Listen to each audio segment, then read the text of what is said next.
Kia ora and welcome. This is chapter 5 in the book The Future of Learning, and in this particular chapter we're going to be looking at our third learning system, which is around ideas and concepts and how we build those. We've already looked at the notion of how we sense our world as our first learning system. Our second learning system is our ability to learn by sequencing, to speak and listen, and also to learn off by heart or by rote. So in this one we're going to be looking at ideas and concepts. In 2013, scientists did an extraordinary experiment, and they took human astrocytes, stem cells of human astrocytes, and they injected them into embryonic mice brains to see what would happen when they were born. So they tucked the embryos back into mummy mouse, and when they gave birth, they tested the mice for intelligence. And what they were surprised to find was that their intelligence in the 4 standard mice tests was around 100 to 170, 180% better than normal mice. And also the fact the whole structure of the brain had changed significantly. So we know that these astrocytes have a lot to do with how we learn. And in the human brain, around the time of about 8 years old, generally speaking, girls in particular have learned to speak and listen quite well.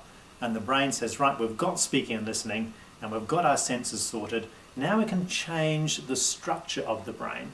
And so the brain's cellular structure changes and morphs from primarily being neurons to being primarily astrocytes or glial cells.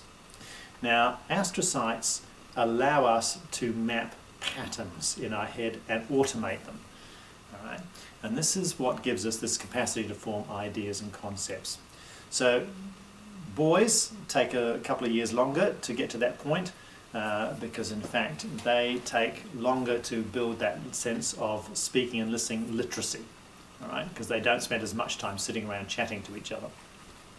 So girls are around 8, boys are around 10 years old, and what happens then is that we start to be able to form concepts of our world much more efficiently and effectively. It's not that we can't do that prior to this point, but it becomes much more efficient, much more effective, because we've got many, many more astrocytes.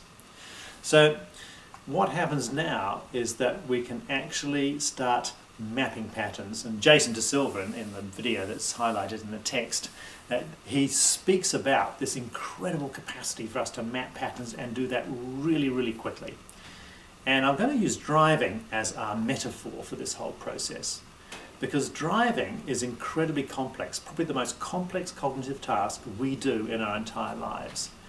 And yet, driving takes about 50 hours to learn, and it takes 30% less time for boys to learn to drive and men to learn to drive than it does women. And I'll explain that in a minute as to why that is the case. So these astrocytes map patterns. So when you start learning to drive, the first thing you've got to do is learn to steer. Okay, and so you're steering the car and you're generally not going very fast, but that takes about 2 or 3 minutes to learn to steer the car. And the brain sees a pattern between how much you turn the wheel, how much the car moves. If you change the speed of the car, then the turning is a different variable. So what the brain does is it looks for the variables, the things that are changing. So the things that are changing when you're steering is your speed, is the amount of turning on the car, okay? And there's a relationship between the amount of steering you do in terms of turning the wheel and the speed of the car. Your brain maps that pattern really quickly, only after doing 6, 7, 8, 9, 10 turns in the car. It goes, here's the pattern, maps it, automates it, and it can predict any speed and any angle in terms of the turning of the car. And you do that automatically. So you don't have to learn off by heart every single possible corner that you're going to go into at every different possible speed. So the variables are speed and the angle of the corner you're going around. We also adapt that to other cars with other sizes of steering wheels, etc. We do that very, very quickly. We don't have to relearn the whole process. So once you've got steering, then you need to actually learn to slow down and stop. And slowing down evenly is the rate of change of slowing down to get to a particular point, and that's what we call calculus. Okay? That's what calculus is all about. It's about rates of change. So when you're 15 years old struggling with maths at school, not a problem when you're driving the car, because the brain maps the pattern immediately about slowing down. Okay, once again, the variables are your speed and the distance are the two primary variables, but also you've got the surface you're on, the tyres you're in, the width of the tyres, the tread of the tyres, etc. So there's a number of different variables, but there's a pattern that the brain sees almost immediately. So after braking 3 or 4 times, the brain maps braking and then automates it. In other words, you don't have to think about that ever again. Here is our unique ability as human beings. No other species can map and automate new ideas and patterns on the fly.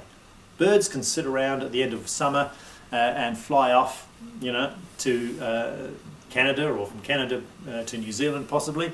But birds are not thinking about that. They're not thinking, oh, it's getting cold, let's go to Canada.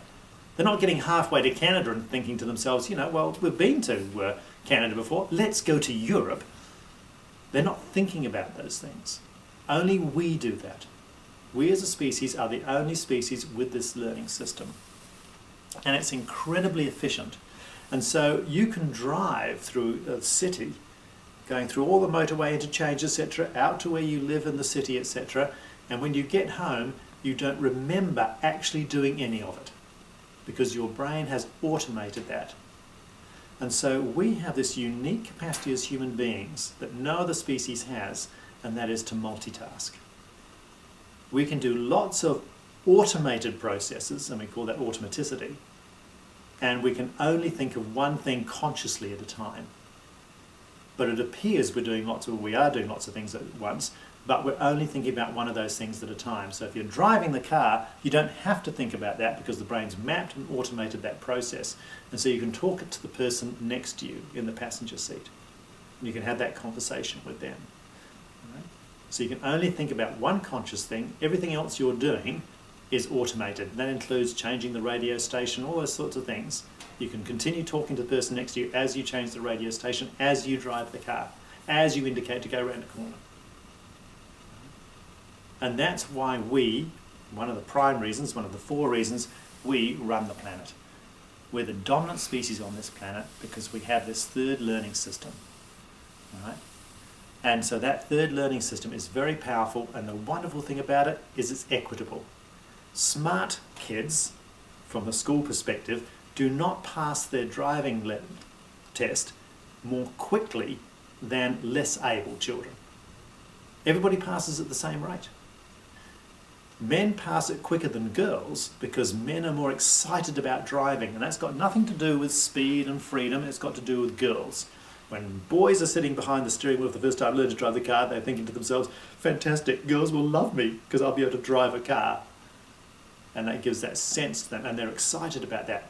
That produces hormones, and astrocytes respond to hormones. And they say, right, map that pattern immediately when you've got lots of hormones present happening in your brain.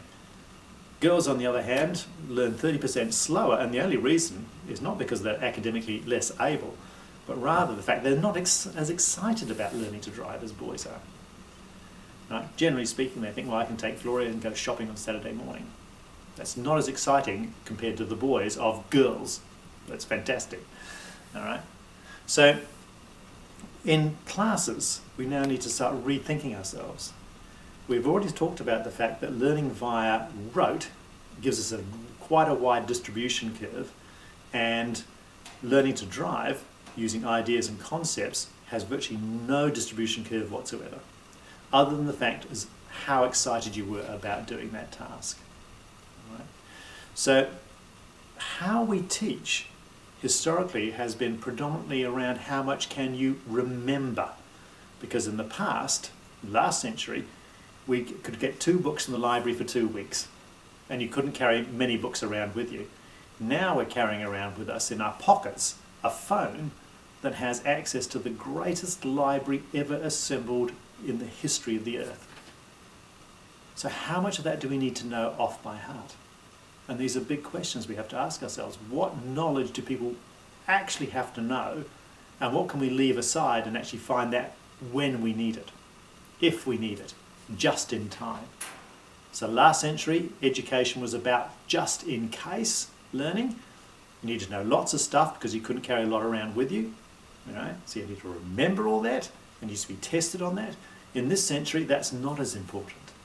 And as we mentioned earlier on in some of the other videos, now what we're looking at is a totally different scenario also about how many people we need to be smart.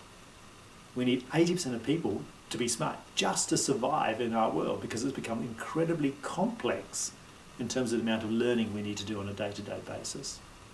So in this case here, we have learned that our brain identifies patterns very quickly, maps them, automates them, turns them into an automatic response, right, that allows us to then multitask, and that is equitable for everybody. Right? There's not much of a distribution curve for that whatsoever. Okay, so we're going to leave it there. You can go back to the book and have a read in more detail and follow up on the references that are in the book as well. But the wonderful thing about ideas and concepts are those three things. Mapping patterns, we love it. Our brains are just totally focused on that. It's equitable, which is absolutely fantastic, and it allows us to multitask. We're extraordinary as human beings. Our brains are absolutely extraordinary. Right? So that's it for chapter 5. So pop and have a read of the book, and we'll get back to you with a video in chapter 6 coming up next. Thank you very much.